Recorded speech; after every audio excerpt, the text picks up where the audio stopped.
Então, começava a gritar, debatia-se, queria fugir e somente um profundo desmaio interrompia as terríveis crises. Após tais alucinações, Raymond ficava por vários dias nervoso, agitado, estremecendo ao menor ruído e sofrendo de insônia. Beowulf visitava Raymond regularmente, mas eles nunca conversaram sobre aquele sabate noturno. Enfim, certa vez Raymond perguntou-lhe se eles realmente tinham visto o diabo. Quem pode afirmar isso com certeza? Beowulf respondeu questionando e dando de ombros. Sei somente que a cada vez trazem um homem tão branco como você e eu. Este homem começa a girar como um verdadeiro demônio, torna-se preto e assume aquela terrível aparência satânica que você viu.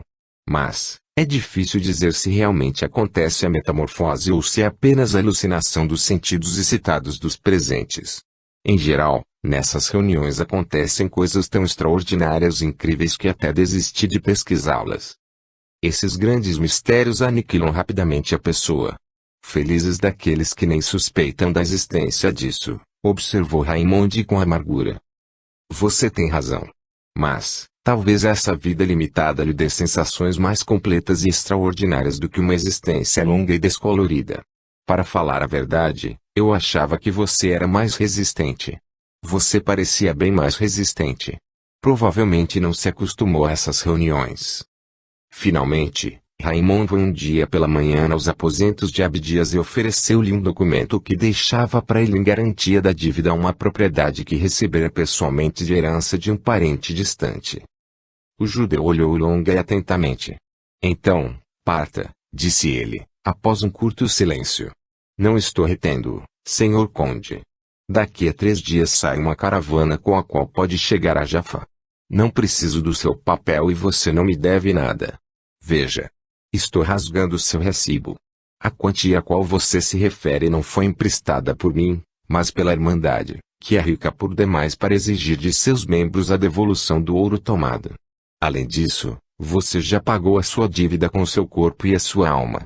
Portanto, fique com o seu ouro. Agora que já acertamos esse negócio, permita-me acrescentar o seguinte, permaneça mudo como uma cova quanto ao que viu por aqui. A traição é punida com a morte e nenhuma força no mundo poderá salvar o traidor e delator. Não esqueça também que a Irmandade possui olhos, ouvidos e braços em todo o mundo e que você é obrigado sempre, e em todo lugar, a atender ao seu chamado. Raymond ouviu tudo em silêncio. A ideia de permanecer escravo e talvez encontrar-se dependente de algum judeu, por instantes provocou no espírito do orgulhoso rapaz uma ira descontrolada. Mas ele ia aprender a dominar-se. Além disso, desejava mais do que tudo no mundo sair de Jerusalém. Quando voltasse ao seu país e começasse a viver novamente a vida normal, iria pensar em como agir. 3 dias depois, ele deixou Jerusalém. Em Jaffa guardava uma alegria inesperada.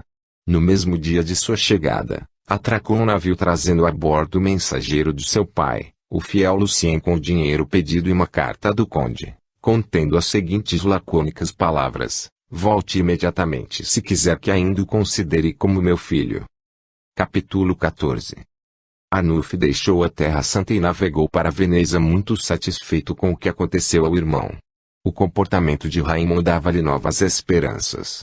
Ele achava impossível que a orgulhosa Elisa pudesse suportar calada ofensas tão cruéis como as escandalosas aventuras do marido com a judia, ainda mais quando tudo acontecera durante a romaria ao Santo Sepulcro empreendida, por assim dizer, com o objetivo de agradecer a Deus por salvar a vida dela de um atentado provocado por culpa do próprio Raymond.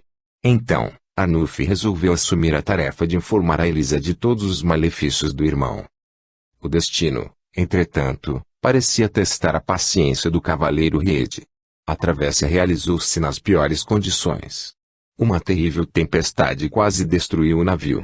Por fim, Arnulf desembarcou em Veneza completamente doente e atrasado em quase 3 semanas. Não quis hospedar-se na casa de Fúvio, pois contava ficar em Veneza somente para descansar e recuperar-se da desgastante viagem. Além disso, seria difícil para ele viver sob o mesmo teto que Elisa. Por isso, Arnulf optou por uma hospedaria. Agora a sorte sorria-lhe. Uns 2 dias depois da chegada, Arnulf viu Elisa e Giovanna. Elas passaram numa gôndola aberta. A condessa estava pálida e tinha uma aparência cansada. Uma expressão amuada e de tristeza aparecia claramente em seu rosto encantador. O coração de Anuf encheu-se de terrível ciúme. Se Elisa estava tão triste e preocupada com a ausência de Raymond, então ele, Anuf, a curaria radicalmente de seus sonhos amorosos. Ele quase adivinhou a verdade. Elisa realmente estava preocupada com Raymond, mas não no sentido que imaginava o cavalheiro. Na alma virginal e infantilmente pura de Elisa ainda não tinha nascido a paixão. O sentimento que tinha por Raymond, durante o restabelecimento deste, era fraternal, uma mistura de lembranças de infância, obrigações do dever e profunda simpatia pelo belo e arrependido rapaz que a amava. Mas, não havia dúvidas que, se a partida de Raymond não tivesse refreado o desenvolvimento desse sentimento, esse ter-se-ia transformado em verdadeira afeição. Carinhosa e crédula, Elisa aguardava tranquilamente o retorno do marido, quando, de repente, uma série de terríveis pesadelos e visões confundiu a sua paz e incutiu-lhe pressentimentos sombrios sobre o destino de Raymond. Ela, entretanto, não contou nada a ninguém. O primeiro desses estranhos fenômenos revelou-se no retrato de Raymond que estava pendurado no dormitório de Elisa e fora pintado pouco tempo antes da partida do conde por um jovem pintor, protegido de Giovanna, e destacava-se pela incrível semelhança com o original. A moça ordenou que pendurassem o retrato em frente à sua cama e, antes de adormecer, tinha por hábito ficar olhando a imagem do marido. Certa noite, após a habitual prece, Elisa deitou-se na cama, não conseguia dormir e, como de costume, começou a olhar o retrato de Raymond. A lamparina acesa diante da imagem de Nossa Senhora iluminava tão bem a pintura que era possível distinguir, além dos traços do rosto, todos os detalhes do traje. Sem mesmo saber o porquê, Elisa sentia um certo nervosismo e preocupação. Sua cabeça estava pesada, sentia uma pressão no peito e um frêmito frio parecia passar por sua pele, gelando as suas mãos e os seus pés. Tentando superar a sensação doentia, Elisa enrolou-se no cobertor e, como o sono realmente não vinha, começou a pensar sobre o futuro e sobre a nova vida com Raymond no castelo Zappenstein, no Tirol, onde nem a maldosa condessa Ana nem a nojenta Greta poderiam semear a discórdia entre eles. Quando começou a imaginar os maravilhosos passeios a cavalo que fariam a dois nos arredores do castelo, o seu olhar, de repente, caiu inesperadamente sobre o retrato de Raymond. Ela viu, com profunda surpresa, que uma sombra negra cobriu a testa do rapaz, depois desceu até os olhos e, finalmente, cobriu todo o rosto como um capuz preto. Elisa, curiosa, sentou-se na cama e tentou entender o que poderia causar aquele estranho efeito óptico. De repente, a tela do retrato iluminou-se com uma luz vermelho-sangue, a sombra negra desapareceu e a figura de Raymond desenhou-se com tal relevo e vivacidade, que parecia sair da moldura. O rosto agradável do rapaz tinha sofrido uma terrível transformação, estava mortalmente pálido e deformado por convulsões, as veias na testa incharam, os olhos injetaram-se de sangue e nos lábios apareceu uma expressão selvagem. Seu torso parecia desnudo e estava semicoberto por uma capa púrpura. Nos cabelos cheios e desgrenhados havia uma coroa. Muda de medo e horror, Elisa ficou olhando para aquela visão. Ela fora discípula de dois cientistas que a ensinaram a controlar os sentimentos e o nervosismo. Livrando-se rapidamente do estupor, pulou do leito e aproximou-se do retrato, mas de perto este não demonstrava nada de anormal. Raymond trajava, como de hábito, um camisolão de veludo e sorria pacificamente com a mão apoiada no cabo do punhal. Elisa acalmou-se, fez o sinal da cruz e voltou para a cama, murmurando: "Graças a Deus! Foi somente uma ilusão óptica." Mas, mal deitou-se um tremor de pavor abalou-a. A visão apareceu novamente, só que dessa vez Raymond não estava sozinho. Ao lado do seu rosto desfigurado apareceu a fisionomia de uma mulher do tipo oriental, também com uma coroa na cabeça. Elisa sentia-se como paralisada. O sentimento de horror e de repulsa que invadiu foi tão grande que ela cobriu a cabeça com o cobertor e passou a recitar preces a Nossa Senhora. Mesmo assim, só conseguiu adormecer ao amanhecer. A luz do dia dissipou os horrores da noite e ela convenceu-se de que fora vítima de um simples pesadelo. O estranho é que desde aquela visão noturna Elisa passou a sentir por Raymond uma enorme raiva, Perdera a vontade de vê-lo e evitava olhar para o retrato. Esse inexplicável estado de espírito, que ocultava cuidadosamente dos parentes, já estava começando a dissipar-se aos poucos quando numa certa noite a visão se repetiu.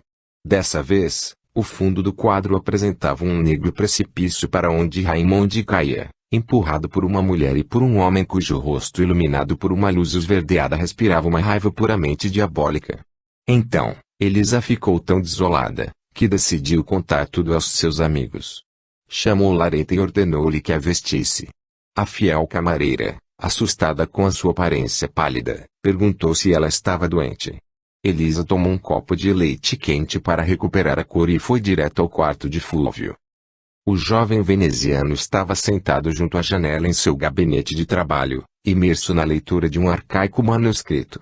À entrada de sua protegida, o rapaz deixou o rolo de pergaminho e estendeu-lhe amigavelmente a mão. Sente-se, Elisa, e digo que fê-la vir visitar-me tão cedo. Sente-se doente. Está com uma aparência muito doentia, acrescentou ele. Não consigo entender se estou ou não doente. Mas, uma coisa é certa, o meu estado é muito estranho e incompreensível. Comigo estão acontecendo coisas tão extraordinárias que resolvi consultá-lo. Talvez até eu tenha errado em ter ficado calada por tanto tempo. Com voz entrecortada pela emoção, Elisa contou-lhe sobre suas estranhas visões e acrescentou. Não tenho dúvidas que Raimundo está correndo perigo de vida e que aconteceu uma desgraça com ele. Diga-me, Fúvio, imploro-lhe, o que pensa disso? O rapaz ficou pensativo. É verdade. Seu marido está seguindo uma trilha muito ruim e prevejo muitas desgraças para ele no futuro. Nesse caso está implicada alguma mulher? Ele está me traindo novamente, depois de ter jurado que amava somente a mim, exclamou Elisa, com o rosto em fogo. Não. Eu não preciso dele. Quero divorciar-me daquele depravado que na Cidade Santa, perto do Santo Sepulcro, fica deliciando-se com um amor criminoso. Tenho certeza que o sentimento de repulsa e desprezo que ando sentindo, assim que começo a pensar nele, são provocados por suas aventuras, acrescentou ela, jogando para trás, num gesto nervoso, suas negras mechas. Fúvio olhou pensativo. Você deveria ter pena de seu marido e orar por ele em vez de condená-lo tão impiedosamente, respondeu, após um instante de silêncio. Qualquer pecado, qualquer transgressão das leis divinas trazem seu próprio castigo. Mas, lembre-se que terríveis tentações aparecem repentinamente na vida das pessoas. Aí daquele que entregar-se e deixar-se subjugar pelas próprias paixões. Ele pagará caro por isso.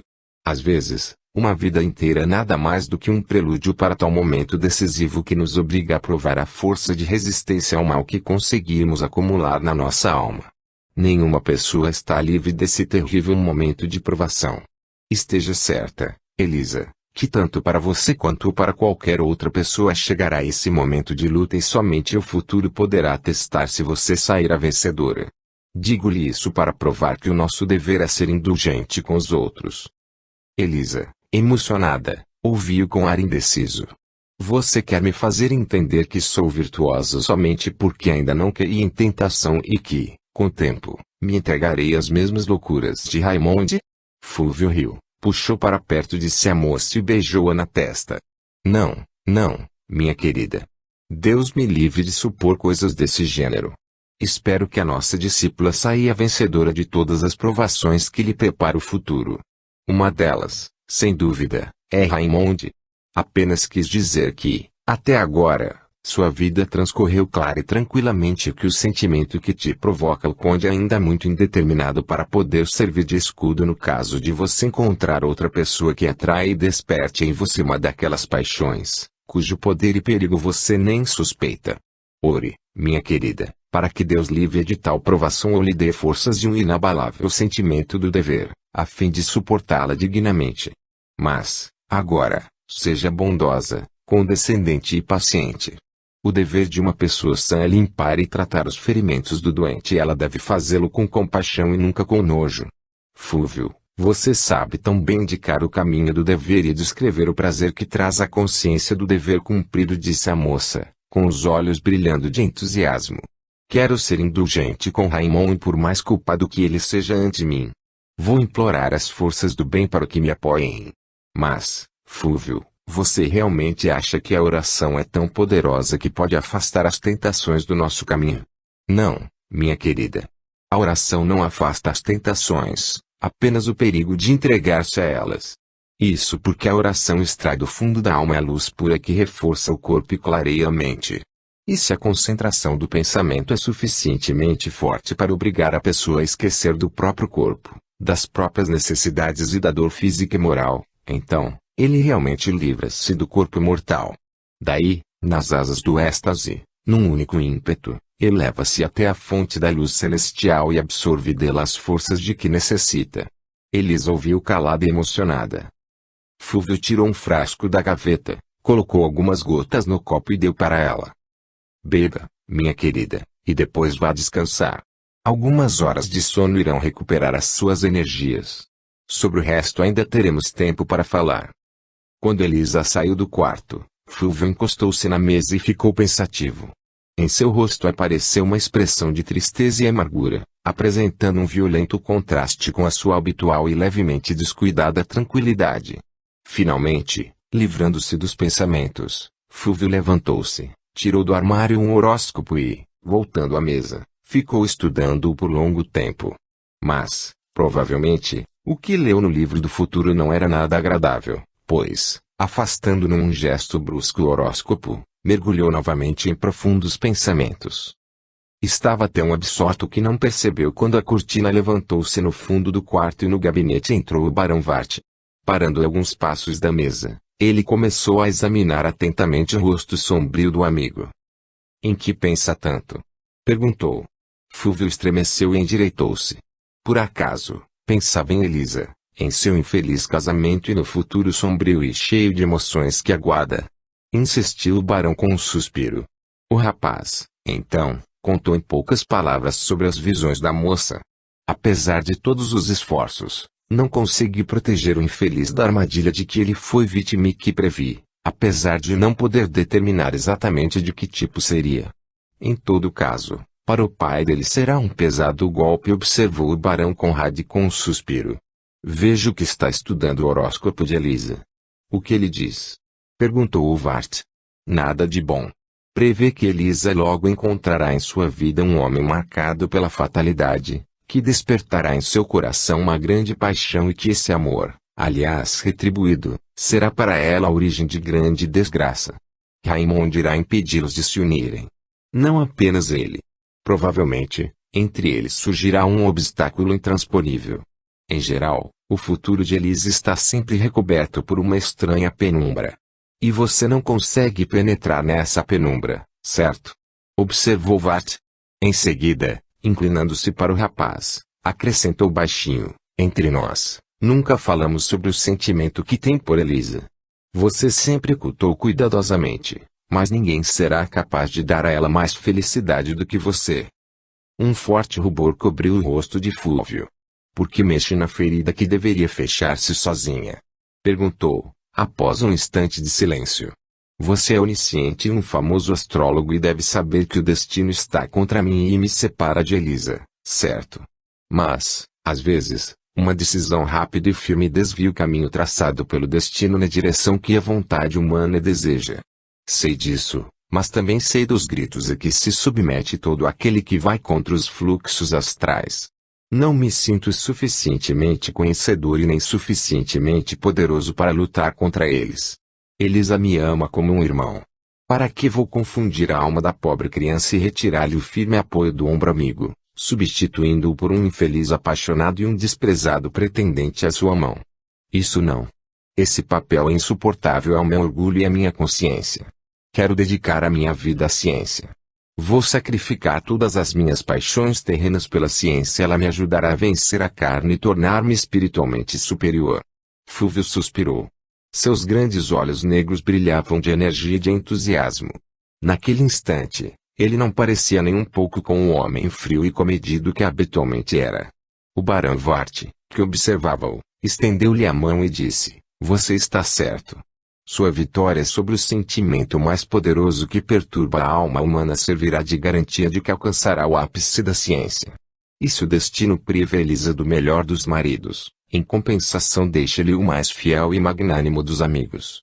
Sim, desejo ser um amigo fiel nos momentos de pesadas provações que a aguardam, afirmou Fúvio, trancando o horóscopo de Elisa e mudando de assunto. Alguns dias depois desse episódio, Lareta, vestindo a sua ama, informou-lhe que chegara no porto há 3 dias um navio da Terra Santa. O irmão de uma das criadas que servia de sargento na administração do porto dissera-lhe que na embarcação, entre outros passageiros, havia um cavaleiro alemão, que parecia muito doente pois não conseguira descer do navio sem a ajuda de terceiros. Elisa ficou muito emocionada. Se o cavaleiro era Raimond, por que então não tinha seguido diretamente para Vilamarino, especialmente se estava doente? Quis imediatamente informar a novidade aos amigos e pedir-lhes que investigassem, mas para sua grande decepção Fúvio estava recebendo visitas e o barão Vart tinha viajado para visitar um amigo doente. Depois de pensar um pouco, Elisa decidiu ir falar com Giovanna e esta, por sua vez, propôs-lhe dirigir-se imediatamente ao porto e colher todas as informações. Mas, suas investigações resultaram somente na descrição de um cavaleiro alemão que em nada parecia Raimond. Arnulf viu-as exatamente no momento em que retornavam do porto. Como o cavaleiro Ried já estava quase recuperado da desgastante viagem marítima, decidiu no dia seguinte ir visitar a sua cunhada. Triste, emocionada e preocupada, Elisa bordava um tapete, quando informaram-lhe que o cavaleiro Ried desejava vê-la. Elisa estremeceu. Então, o cavaleiro alemão que chegou da Palestina era Arnulf. Mas, por que retornara sozinho? A moça dirigiu-se apressadamente para a sala de visitas. O cavaleiro que aguardava cumprimentou-a respeitosamente. Bem-vindo, Sr. Arnulf. Por que o senhor retornou só? Quis saber Elisa, estendendo-lhe a mão. Ela não percebeu o olhar maldoso e irônico que brilhou por trás das sobrancelhas baixadas do cavaleiro à sua pergunta. Por que Raimond não veio junto com o senhor? Onde está ele? Repetiu ela com impaciência. Meu irmão ficou em Jerusalém por tempo indeterminado. Por que ele ficou? Adoeceu? Não, ele está são. Quanto ao motivo que o retém na cidade santa, ele disse que lhe explicará pessoalmente, respondeu esquivamente Arnulf e um sorriso de duplo sentido passou instantaneamente por seus lábios. Elisa ficou vermelha e fechou o semblante. Vendo que ela ficou calada e pensativa, o cavaleiro, após um instante de silêncio, disse: Eu não queria partir de Veneza sem vê-la, querida irmã, e para certificar-me de que está bem de saúde. Ao mesmo tempo, vim para me despedir, pois amanhã ao amanhecer deixo a cidade. A senhora tem alguma mensagem para o Sr. Wolfram? Eu a levaria com prazer. Elisa levantou a cabeça e disse, dirigindo-lhe um olhar radiante: O senhor me chamou de irmã. Portanto, estou pedindo ao irmão que me diga a verdade sobre os motivos que prenderam Raimond na Terra Santa. Conte-me tudo, sem nada omitir. Tenho o direito de saber o que ele está fazendo. Arnulf ficou visivelmente embaraçado e indeciso. Sua pergunta me deixa numa situação extremamente difícil. Não quero prejudicar meu irmão e não posso mentir para justificá-lo. Imploro-lhe que me livre dessa resposta e aguarde as explicações do próprio Raimond. Não quero esperar para ouvir um monte de mentiras e exijo, Arnulf, que o senhor agora mesmo me conte toda a verdade, exclamou Elisa, irada. Aliás, até desconfio que nesse caso está envolvida alguma mulher, disse ela mais calma. Após uma afirmação tão categórica, Arnulf não se deixou implorar e contou tudo o que sabia das contravenções de Raimond, desde as suas perdas no jogo até a carinhosa cena com a judia de que foi testemunha, por acaso, quando visitou o irmão doente. Apesar do aparente silêncio e da condescendência com que parecia tentar justificar Raimond, seu relato apresentou o conde de forma tão repugnante que Elisa, que ouvia com o rosto em fogo, exclamou: Ah! O que o senhor está me contando é por demais nojento para ser verdade. Então, Raimond está me trocando por alguma judia impura. E tudo isso depois das solenes juras de fidelidade. Aquilo não parece ser um caso passageiro, mas uma ligação séria, já que está retendo tanto tempo em Jerusalém. Depois disso, para mim ele tornou-se uma pessoa desonrada, a judia linda como a encarnação da tentação. Aliás, o velho Equigar também viu-a nos braços de Raimond e as pessoas do meu cortejo podem confirmar que o meu irmão mora na casa do judeu Abdias. Eu compreendo os sentimentos que a perturbam, Elisa, pois são legítimos. Mas, a senhora não deve me tratar com tanta injustiça. Conter tudo isso por sua insistente exigência jamais profanaria os meus lábios que beijaram o santo sepulcro com calúnias sobre o meu irmão. Perdoe-me, Sr. Arnulf. A raiva me fez perder a cabeça, justificou Elisa, contendo-se com dificuldade. Arnulf percebia, satisfeito, o efeito que provocaram as suas palavras. Agora Raimond podia retornar e seria recebido como de fato merecia. Além disso, depois de tais aventuras era difícil para ele opor-se ao divórcio. Para não esfriar a raiva de Elisa, Arnulf despediu-se rapidamente, recusou o convite para o almoço, alegando precisar preparar-se para a viagem, e foi embora. Voltando ao seu dormitório, ela jogou-se na cama e chorou de raiva. A ideia de ter sido trocada por uma desprezível judia indignou-a a tal ponto que ela esqueceu tudo que Fulvio tinha lhe falado sobre indulgência e paciência. Nunca os laços que a ligavam a Raimond pesaram-lhe tanto quanto naquele momento.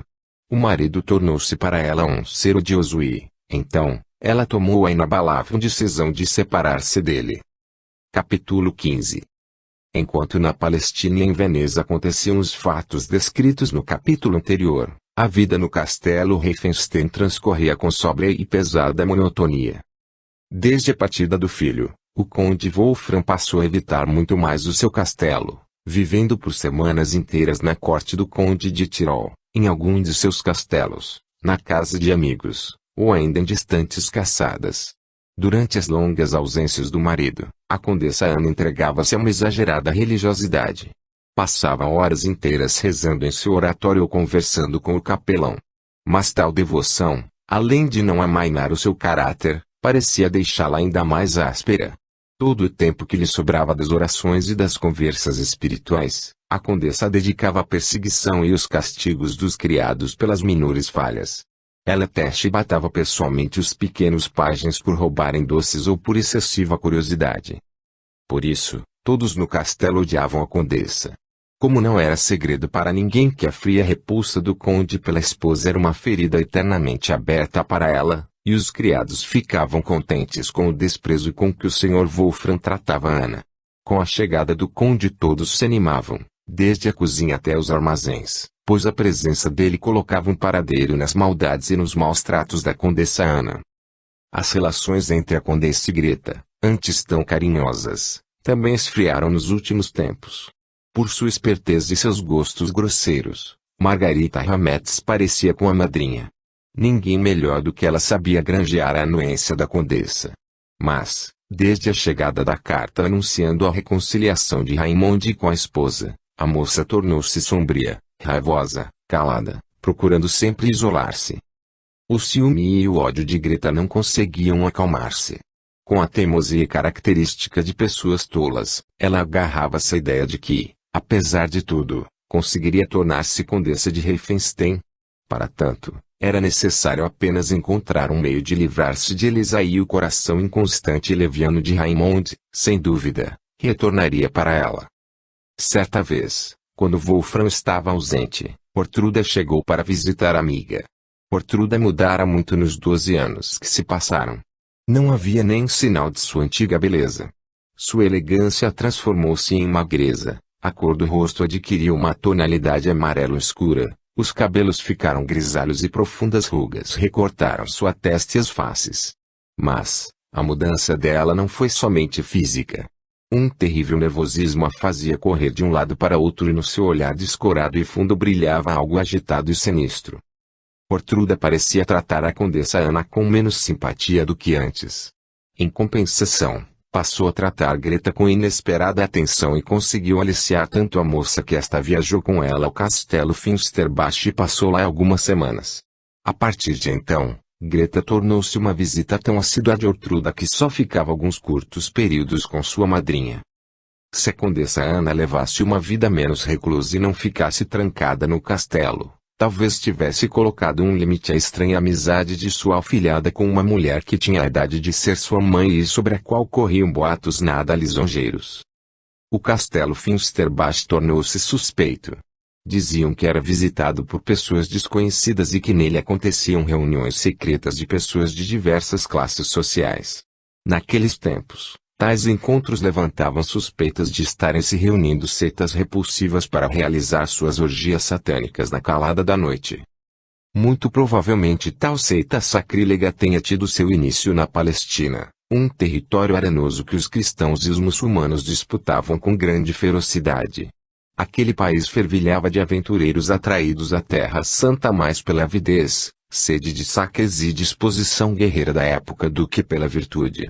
Para tais pessoas, a confortável ideologia que professava que todos os vícios e paixões eram justas exigências da natureza humana, e que livrava seus adeptos dos freios impostos pelo dever, era um verdadeiro achado. Toda sociedade desse tipo cerca-se de segredos e, por isso, é difícil dizer se eles entregaram-se ao culto de Lúcifer desde o início. Aliás, essa seita tinha muitas ramificações e adquiria cada vez mais adeptos.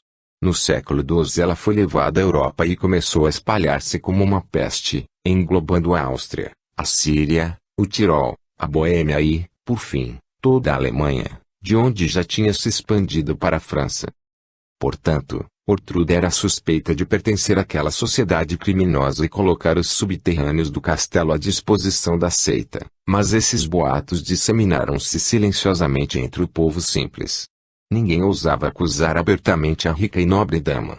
Quanto à nobreza vizinha, essa frequentava de bom grado os luxuosos banquetes que a baronesa Finsterbach promovia de tempos em tempos, apesar de sua aparente e eterna doença, com a qual ela explicava sua vida isolada. Ortruda levou Greta consigo sob pretexto de diverti-la um pouco.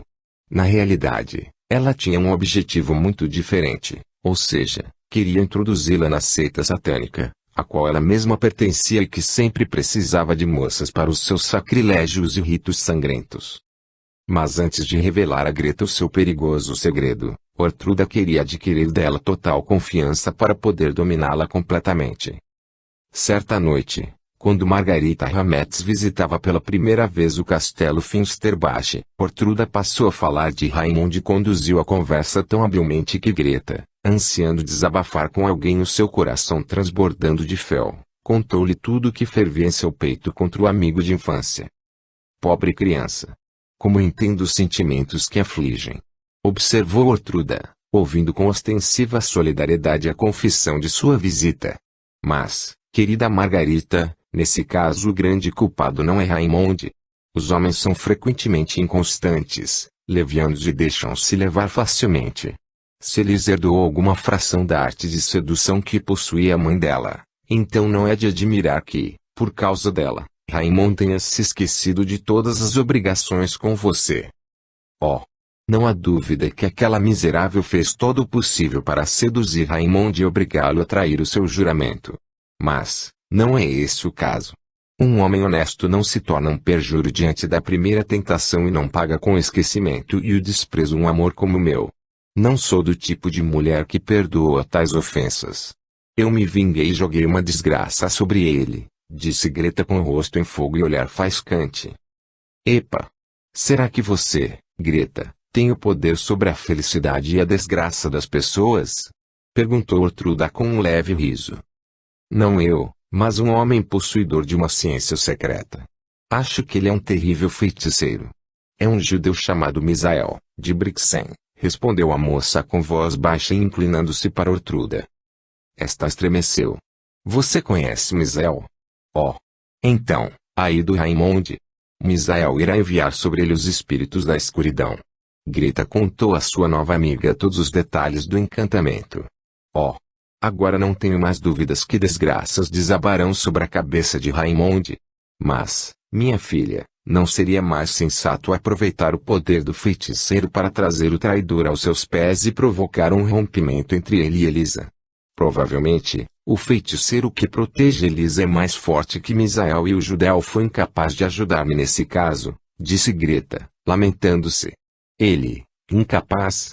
Não, minha filha, para Misael não existe a palavra impossível. Se eu puder trazê-lo para o seu lado, pois somos velhos conhecidos, então, pode estar certa que tornar-se-á a Condessa Riefenstein. Mas, Para isso você precisa me deixar agir livremente, acrescentou Ortruda com ar misterioso. Animada com a nova esperança, Greta concordou com tudo o que Ortruda achava necessário empreender em seu favor.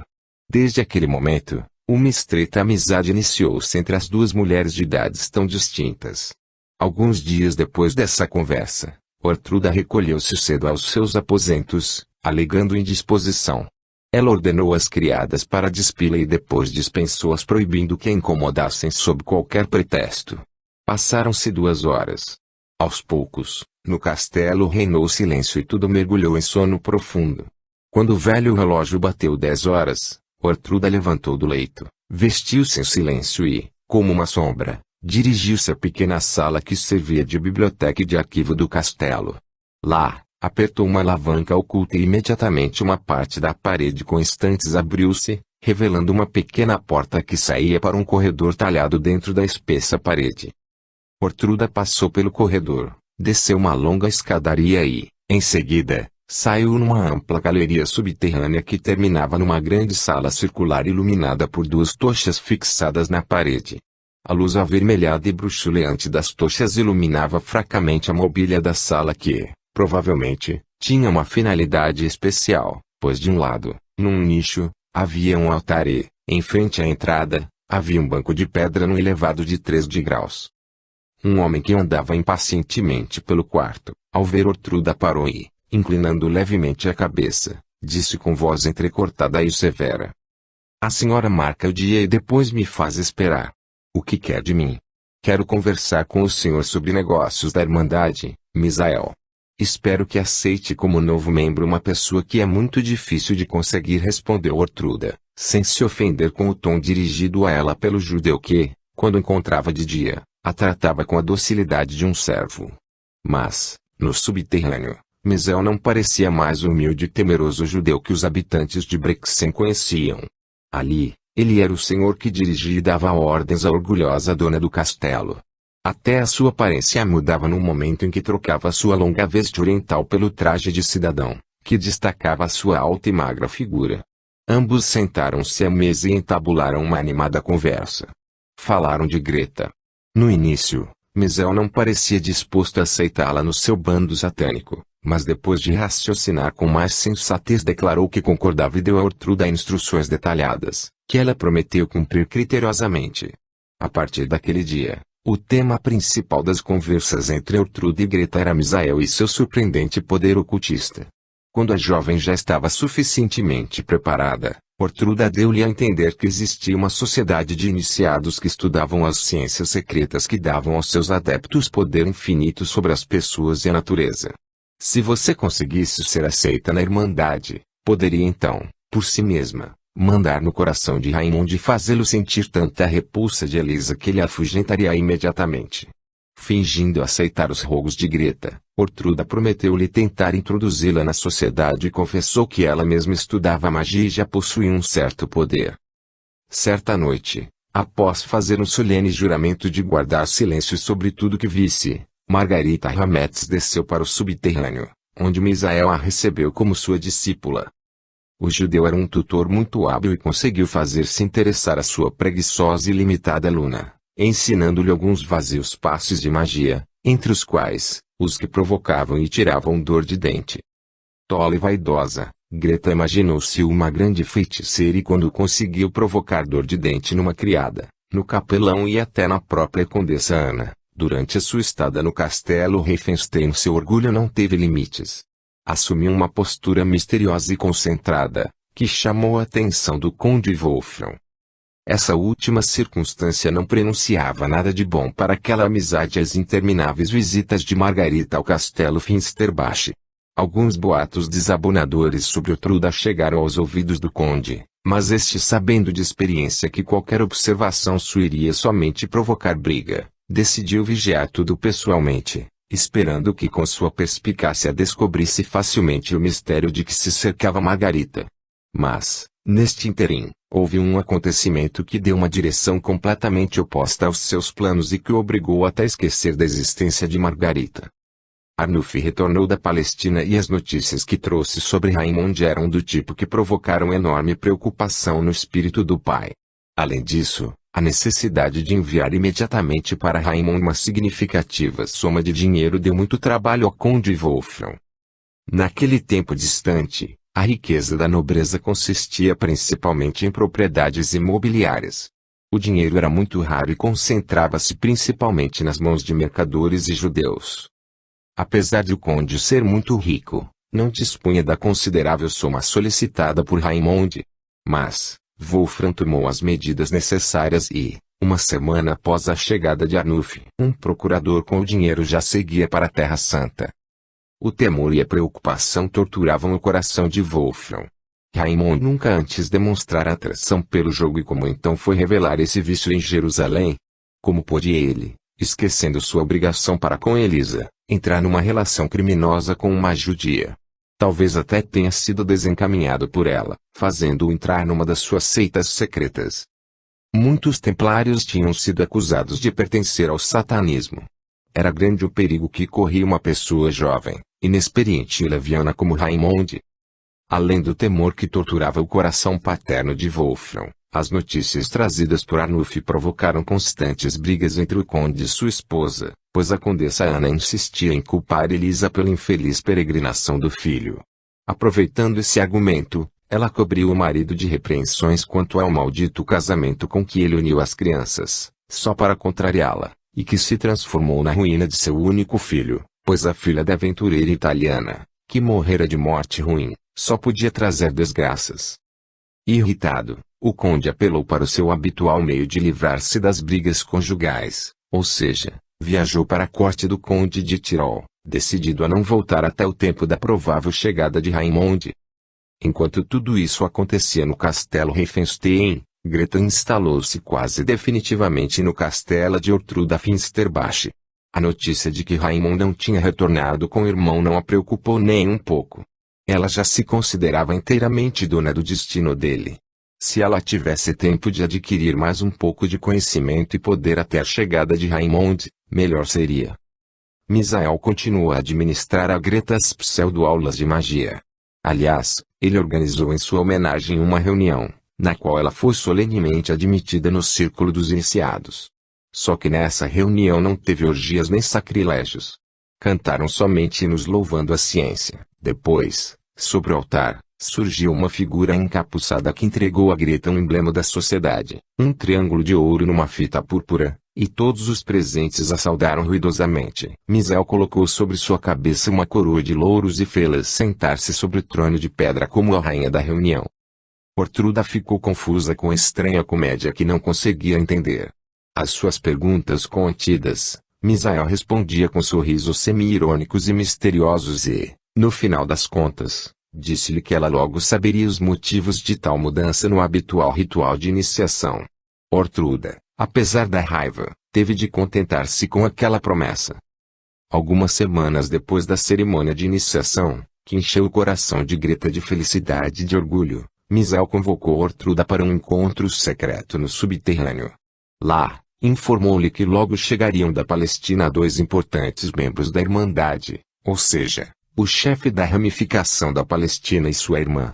Razões importantes motivaram aquela viagem. Então, eles precisavam passar de 2 a 3 meses no Tirol e contavam com a hospitalidade do castelo Finsterbach. Acrescentou ainda que, em virtude de os israelenses não poderem ser hóspedes no castelo nobre, viriam usando nomes cristãos. Eles mesmos lhe contarão a sua triste história, concluiu Misael com um riso descarado que demonstrava sempre que não precisava disfarçar. A insolente ordem de oferecer o seu castelo como hospedaria para judeus errantes provocou uma grande ira no espírito de Ortruda. O orgulho inato revoltava-se contra tal violência, mas ela ficou calada e concordou. Não ousava nem protestar e nem recusar, pois estava sob o domínio daquele bando tenebroso e talvez pela primeira vez lamentasse amargamente ter caído nas redes daquele exército do mal e das trevas. 2 meses depois, um grupo de cavaleiros exaustos pediu hospitalidade no castelo Finsterbach. Os viajantes se resumiram a um cavaleiro, uma dama, criadas e 6 guerreiros. Atrás deles seguiam 3 mulas de carga. Ortruda e Greta receberam-nos amavelmente na escadaria nobre e levaram-nos à grande sala, cumprimentando-os em nome de Guntram, proprietário do castelo. O cavaleiro disse chamar-se Melchior Laverdac e agradeceu em seu nome e em nome de sua irmã, Madalena, a calorosa recepção. Depois, pediu licença para recolher-se e descansar da viagem. Os viajantes reapareceram só no dia seguinte na refeição matinal e causaram a mais agradável impressão com seus modos cheios de dignidade e sua conversa encantadora. Melchior era um homem ainda jovem e sem dúvida bonito, que se destacava pela palidez doentia muito realçada por seus cabelos negro-azulados. Quanto à sua irmã, Madalena, esta possuía uma encantadora beleza oriental com a cor do rosto de bronzeado opaco, olhos amendoados e abundantes cabelos negros. Os trajes de ambos destacavam-se pela rígida simplicidade, mas não sem elegância, como o comprovava o luxuoso camisolão do cavaleiro e o veludo genovês do vestido da irmã. Após a refeição, Ortruda passou a inquirir o cavaleiro sobre o objetivo de sua viagem e este contou que vinha de Chipre e estava indo para a França, onde esperava encontrar alguns parentes. Vendo a surpresa que provocaram as suas palavras, ele acrescentou que o seu bisavô, que chegara à Terra Santa junto com Godefroy de Bouillon, instalou-se por lá e possuía grandes propriedades de terra nos arredores da Antioquia. Seus antepassados viveram naquelas terras às vezes ricos, às vezes mais pobres, até os cristãos perderem por completo a Palestina. Ferido gravemente na batalha junto com Joana d'Arc, ele retirou-se para Chipre, onde decidiu estabelecer-se definitivamente com o resto de suas posses, quando, de repente, soube por acaso através de um templário francês que na França ainda vivia o velho barão Laverdac que se considerava o último ramo de sua antiga linhagem. O cavaleiro Melchior decidiu ir até esse seu parente para ser reconhecido como herdeiro e, por isso, trazia consigo todos os papéis, comprovando a sua descendência. A senhora pode entender como anseio ver logo o maravilhoso país dos meus antepassados, mas sou obrigado a viajar com extrema lentidão, porque durante a travessia o meu velho ferimento abriu-se e está me custando muito sofrimento. Assim que conseguir chegar até alguma cidade maior, ficarei por lá algumas semanas para descansar, concluiu o cavalheiro. Mas, barão, se o castelo Finsterbach for de seu agrado, fique aqui, descanse e recupere as forças, apressou-se a convidá-lo Ortruda. No início, Melchior opôs-se e recusou, não querendo abusar da amabilidade da dona do castelo. Por fim, concordou atendendo à insistência de Ortruda, que afirmava repetidamente que para ela seria uma grande honra hospedar sob o seu teto um corajoso guerreiro que derramara o seu sangue em defesa da Terra Santa e uma moça tão encantadora como sua irmã. Tornando-se, desse modo, hóspede de longa data do castelo, Melchior e Madalena tentaram agradar aos novos conhecidos. Ortruda e Greta receberam, numa ocasião, presentes luxuosos e toda a criadagem do castelo também foi presenteada. Além disso, Melchior revelou-se um surpreendente contador de histórias, descrevendo com eloquência as últimas batalhas na Palestina. Ele sabia muitos detalhes sobre os comandantes tanto maometanos quanto cristãos. Madalena, por sua vez, cantava maravilhosamente canções árabes e recitava contos de fadas e sagas orientais, alegando tê-los ouvido de sua ama de leite Sarracena. O tempo passava alegremente. Todos estavam entusiasmados com os viajantes e a admiração por eles disseminou-se pelos castelos vizinhos. Entretanto, Melchior estava sempre sombrio e, frequentemente, quando chegavam visitas ao castelo, sofria dos ferimentos. Madalena, em compensação, gozava de grande sucesso e tinha muitos admiradores entre os cavalheiros vizinhos. Certa vez, quando Ortruda almoçava com suas visitas, chegou mais um visitante, inesperado e raro, Arnulf von Ried. Alcançado por uma tempestade nas montanhas e molhado até os ossos, ele, acompanhado pelo escudeiro, decidiu procurar abrigo no castelo.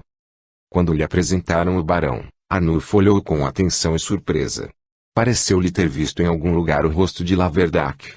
Aqueles olhos sombrios de expressão sinistra e aquela voz sonora e gutural pareciam-lhe familiares. Ficou quebrando a cabeça para lembrar onde o tinha visto, mas a memória não chegava aí. Após poucos minutos, a impressão atenuou-se e Arnulf achou que fora confundido por alguma semelhança ocasional.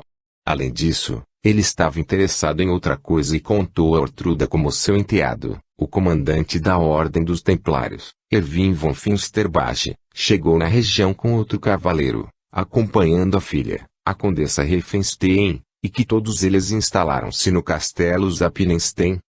O senhor deve estar enganado, observou Ortruda.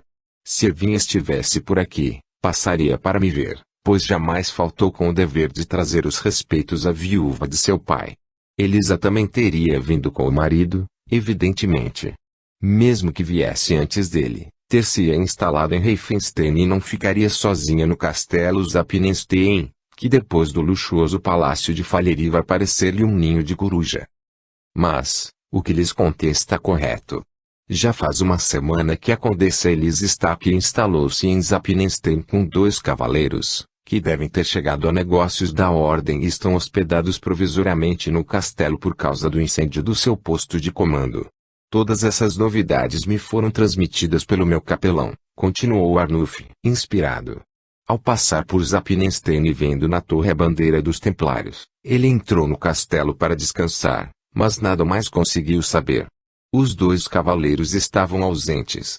Elisa estava adoentada e os guardas disseram somente que os cavaleiros estavam hospedados lá temporariamente. Muito interessado, resolvi visitar a minha mãe para saber se Raymond tinha retornado, e o que acontecera com o casal que, infelizmente, combina tão pouco. Nem Ortrude nem Arnulf perceberam como brilharam os olhos de Laverdac ao ouvir o nome de Elisa. Greta ficou vermelha e um sorriso venenoso apareceu em seu rosto, mas Ortruda, que a vigiava, olhou-a com desaprovação. Lá fora a tempestade ficou mais forte e, então, convidaram Arnulf para passar a noite no castelo, o que ele aceitou apesar da grande vontade de ver Elisa. Mas, a habitual alegria que reinava na mesa não retornou e todos dispersaram-se bem cedo. Greta correu para arquitetar em seu quarto um plano de vingança contra a miserável Elisa, que conseguira chegar com Raymond até ali. Melchior sentia dores no ferimento e Arnulf também não estava bem. Chegando no quarto que prepararam para ele, Arnulf tomou uma taça de vinho quente temperado, enviado pela dona do castelo, e, enrolando-se na capa de seda, sentou-se na poltrona junto à lareira acesa. Ele ficou pensativo, pois a inesperada chegada de Elisa perturbou-o. O que significava aquela viagem na companhia de 2 templários? Porque ela tinha deixado a casa de Fulvio que considerava como sua. Teria ela visto Raymond e o perdoado novamente? Esse pensamento fez Arnulf cerrar os punhos. Mas, não. Era impossível que a orgulhosa Elisa tivesse perdoado uma ofensa tão profunda e seria imbecilidade supor tal coisa. Se Raymond e Elisa tivessem se reconciliado, teriam retornado juntos. A jovem condessa, ao escolher para sua moradia o velho e sombrio castelo Zappenstein, demonstrava que não queria pôr os pés no castelo Riefenstein. Correto. A esperança de felicidade ainda não estava perdida. Era preciso agir energicamente, mas com cuidado. Ele iria agora instalar-se na casa da mãe, visitaria Elisa, tentaria saber de tudo e, o principal, tentaria impedir o estúpido Raymond a ganhar novamente as graças da esposa. Chegando a tal conclusão nos seus planos, Arnulf ficou vagando nos sonhos mágicos quando a chegada do velho escudeiro fê-lo voltar à realidade. Aí. Preciso relatar-lhe uma descoberta que fiz, que me parece tão incrível que me pergunto se não estarei vendo coisas. Então, fale logo e conte-me esse mistério. Não me diga que encontrou a ave fênix em Finsterbach ou descobriu uma fada em uma de suas torres, riu Arnulf, alegre sob a influência de seus sonhos. Infelizmente, a descoberta não é nada agradável, e parece mais uma façanha diabólica e mortal, observou o velho escudeiro, balançando a cabeça. Ele conversava livremente com Arnulf, a quem servia desde a adolescência deste. Arnulf ficou sério. Então, Anselmo inclinou-se para ele e passou a falar a meia voz. O cavaleiro Laverdac é um impostor. Ele não só não é um nobre cavaleiro da terra dos francos, como também não é cristão, mas um judeu de Jerusalém, chamado Uriel. Está claro que ele não veio com boas intenções para este castelo e instalou-se por aqui como se aguardasse algo. Você já pensou, Anselmo, sobre a importância de tal acusação? Observou Arnulf, confuso. Você tem provas que comprovem tal suposição? Sim, senhor. Ouça como tudo isso aconteceu. Lembra-se que em Jerusalém o senhor me mandou até a casa do conde, seu irmão, que vivia com o judeu Abdias. Além disso, Eu fui lá várias vezes para ver Ekigard, o velho escudeiro do Sr. Raymond. Durante as visitas à casa de Abdias, vi muitas vezes o seu filho Uriel. Eu e Ekigard ficávamos vigiando quando o velho escudeiro cismava com a proximidade do jovem conde com este miserável. Lá também vi um rapaz muito suspeito, judeu ou sarraceno, mas, em todo caso, bandido. Não sei quem era, mas vivia na casa de Abdias e, de vez em quando, desaparecia sabe Deus para onde ir. Em seguida, reaparecia, como sempre calado e sombrio. Qual não foi a minha surpresa quando, durante o jantar dos criados, reconheci aquele Yusuf na comitiva do barão Laverdac. Ele me reconheceu, mas não demonstrou. Eu também tentei disfarçar e demonstrar que não o reconhecia, mas já passei a suspeitar. O miserável, naturalmente, poderia ter entrado para o serviço de algum senhor nobre, mas, nesse caso, seria necessário avisar este nobre sobre a presença em sua comitiva dessa personalidade obscura. Fosse como fosse, resolvi dar uma olhada no barão Laverdac. Fiquei sabendo pelos outros criados que ele e a irmã ocupavam os quartos no fundo da galeria que sai para o seu quarto. Eu tinha um motivo para ficar na porta e não tive de esperar por muito tempo. O cavalheiro e a irmã saíram logo e 2 criados iluminavam-lhes o caminho. A mulher não reconheci, mas no senhor Laverdac reconheci imediatamente Uriel, apesar dos seus trajes. Se eu ainda tivesse qualquer dúvida, essa desapareceria ao ouvir a voz de Uriel, aquele seu riso desagradável, insolente que me dá frêmitos na pele. Arnulf ficou calado. As palavras de Anselmo reforçavam e reavivavam as lembranças que surgiram em sua cabeça ao ser apresentado a Laverdac. O velho escudeiro estava certo, Melchior na realidade era o judeu de Jerusalém. A insolência de acobertar-se com o nome cristão indignou tanto Arnulf que ele quis imediatamente fazer um escândalo e prender os malfeitores, mas foi contido pelo seguinte raciocínio: um disfarce tão ousado e perigoso deve ter tido um objetivo muito importante e era necessário descobrir tal intento. Entretanto, ele deveria revelar a verdade a Ortrude e aconselhá-la a prender rapidamente o seu perigoso visitante. Na manhã seguinte, antes de partir, ele pediu a Ortrude alguns minutos a sós e contou-lhe a descoberta de Anselmo, pelo que ela agradeceu, embaraçada. Por mais improvável que seja tal insolência, tomarei todas as medidas para investigar o segredo e entregar o judeu às autoridades, se ele realmente ousou manchar um nobre nome cristão e desonrar a minha casa com sua presença, disse ela, apertando a mão de Arnulf. Assim que o cavaleiro partiu, Ortruda foi aos aposentos de Laverdac, sob pretexto de visitar o doente que não apareceu para a refeição matinal. Uriel, que doravante vamos chamar pelo verdadeiro nome, estava sentado à mesa lendo um manuscrito que o capelão do castelo lhe entregou. Vendo a preocupação estampada no rosto de Ortruda, levantou-se rapidamente e perguntou o que tinha acontecido. O senhor foi reconhecido e se não preparar-se imediatamente para fugir, será preso, respondeu ela, encostando-se sem forças na parede. O judeu também empalideceu. Então, Arnulf me reconheceu? Perguntou ele, após um certo silêncio. Sim, e também o seu escudeiro, Anselmo. Ele só não desmascarou porque quis dar-me tempo de investigar o motivo de sua vinda, mas se o senhor não ocultar-se ele certamente irá desmascará-lo. Fuja, Uriel. Eu o ajudarei como puder, apesar de correr o perigo mortal de ser acusada de cumplicidade com um judeu. Reinou um silêncio constrangedor. Vou aguardar até amanhã, o Deus dos meus antepassados irá me proteger, respondeu o judeu e, vendo o ar de surpresa de Ortruda, acrescentou, nada teme, lembre-se que sou o chefe da Irmandade, cujas ramificações englobam todas as sociedades, não é fácil me prender. Para os imbecis, entretanto, tenho documentos que comprovam a identidade que ostento. Apesar da preocupação, Ortruda teve de concordar com tal decisão. Mal ela saiu, Uriel e Maaca tiveram uma longa conversa. Após o meio-dia, Arnulf e seu escudeiro entraram num pequeno bosque perto de Riefenstein. Deixando o cavalo andar a passo, Arnulf pensava em como livrar-se do irmão que lhe bloqueava o caminho. Ele não se decidia a matá-lo, pois o assassinato aterrorizava-o, mas era preciso afastá-lo com alguma manobra esperta, o que ele merecia inteiramente por sua leviandade. Eles passavam pelo desfiladeiro quando, de repente, Uma flecha vinda de Alhures cravou-se na nuca de Arnulf. A morte foi instantânea. O corpo manteve-se por um momento na cela, depois balançou e desabou pesadamente no chão. Anselmo, desesperado, acudiu o seu amo, mas nem teve tempo de erguer a vítima quando outra flecha, lançada com idêntica habilidade, cravou-se em suas costas. Ele abriu os braços e caiu de bruços sobre o corpo de Arnulf.